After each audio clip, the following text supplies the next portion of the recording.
Good morning. How are you, Mr. Killer? Great to hear from you. So tell everybody, if you would, what it is that you guys are doing there in Little Falls. Well, I'm going to start by saying, if you don't mind, by just simply sending a great big thank you to all teachers, staff, and administrators during these challenges times. There's just the amount of challenges are incredible, and each district has a different plan, and each district has its different needs. Mr. Keeler, just like you, I have a wonderful wife who's a teacher, and every day when I go home, I see all the amount of effort and time that she's putting into the work and challenges that she faces, as are all teachers. Yeah. So I'd like to personally thank all of them. It's really appreciated what they're doing. Oh, that's great. As far as our model is very interesting. I thought about you this morning. When we last spoke, it was over the graduation fiasco that the state was putting us through. Yeah. And once we do that, the very next day, our team got together and we started developing our plan. And that began with research, and we came across a plan that we liked from a school similar to ours in the state of Pennsylvania. And we built upon that plan knowing three things. Our district was kind of ahead of the curve with regard to technology. We already had technology set up so that if we ever wanted to virtually learn, this is pre-pandemic, we were able to do so. We also knew that every student would be able to have Chromebooks, K through 12, and any student who didn't have internet at home, we would provide for them. So we started out ahead of the game and somewhat of an advantage in that matter. Yeah. So building on that, we developed a cohort model initially for grades K through 6, which means cohort 1 would be coming to school on Monday and Tuesday, and cohort 2 would be coming to school on Thursday and Friday. Wednesday is an important day. That is a thorough cleaning day for our entire school district. It's also a day devoted to support our faculty and staff, as we give them ample planning time individually and with teams. Teachers also hold office hours to meet the needs of students and contact students of need. So it's a win-win with regard to Wednesdays. Yeah. Now, by the way, Doc, my wife just became very envious, just for the record. But keep going. I'm sorry. I didn't mean to interrupt. No problem. No problem at all. And I know your wife well. Well, you know, and it's that two. Is that called the 2-2 model, the hybrid 2 and 2, or what is that called? Well, we don't.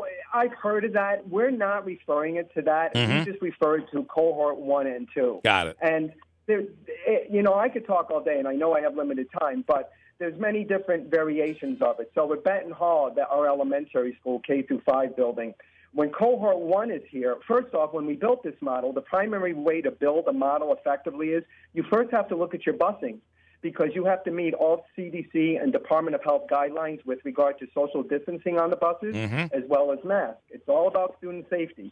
So that is why the cohort model 1 is definitely working for us. When the kids are here, they're getting direct instruction. When cohort 2 is home, what is happening there is that the teachers are putting into Google Classroom supplemental work, live lessons, posted materials from previous learning so that the students are on task as well, and then the students flip-flop. We also offer one teacher per grade level. We call it a +1 for all of those students whose moms and dads opted for full virtual learning. So we have one teacher per grade level devoted to teach virtually here at the elementary school, and that has been very successful. And our 6th grade, which is in our middle school, similar, cohort 1 and 2. However, when the cohort isn't in school live, it's a combination. They're participating live at times within the school that's taking place, but they're also working asynchronously with regard to watching recorded lessons and doing assigned work that our faculty has posted. One of our goals when we did this model, built it in July, 1 was to get it out by early to mid-August, which we did, which was a big accomplishment. And 2, it was also to look at bringing back grade 7, depending on the data with regard to the pandemic, sometime in October. I'm proud to say we have done that. Grade 7 is now back using this same model, and we are moving forward to bring back grades 8 and 9 the Monday after Thanksgiving break, because the data combined with our academic effort is working. So that's a brief summary, but I really think the advantage, Bill, was we were ahead of the game technology-wise pre-pandemic. So that was one thing right off my plate immediately. That's a big deal. Here at Little Falls, it was all about collaborative effort with everyone, outstanding administrative team, as I said, and we're moving forward. Now, I'm going to knock on wood.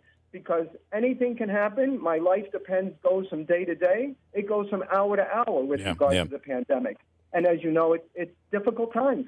Well, and, I think that it's important for the community and everybody to realize that you guys are stuck with whatever basically rules and regulations and limitations that are set forth as part of the executive order from Albany. And you've got to take whatever their guidance is, and then you got to make it work from there, which is oftentimes pretty tough. Almost always is tough. I'm going to be honest. Sometimes we come across contradictions between Department of Health, Albany, and you're right. And we have all these, people telling us what to do, outside agencies, and it's greatly appreciated, but sometimes it can be confusing. Frankly, it is confusing, and that's what I mean by the difficult challenges and times. All right. Well, it sounds like what you're doing is working. Let's all knock on wood here this morning to keep it going. I think it's a good thing, and a lot of work by everybody: teachers, parents, students. Everybody's really coming together to make this work in a lot of areas. I think people really need to understand exactly what it means for faculty, staff, administration. Again, I applaud all of them throughout the state, region, everywhere. Hats off to them. All right. Thank you for having me, and stay safe. You do the same. Dr. Keith Levatino, Little Falls, thank you so much. Thank you. He is the superintendent of schools at Little Falls. I'll take a quick break.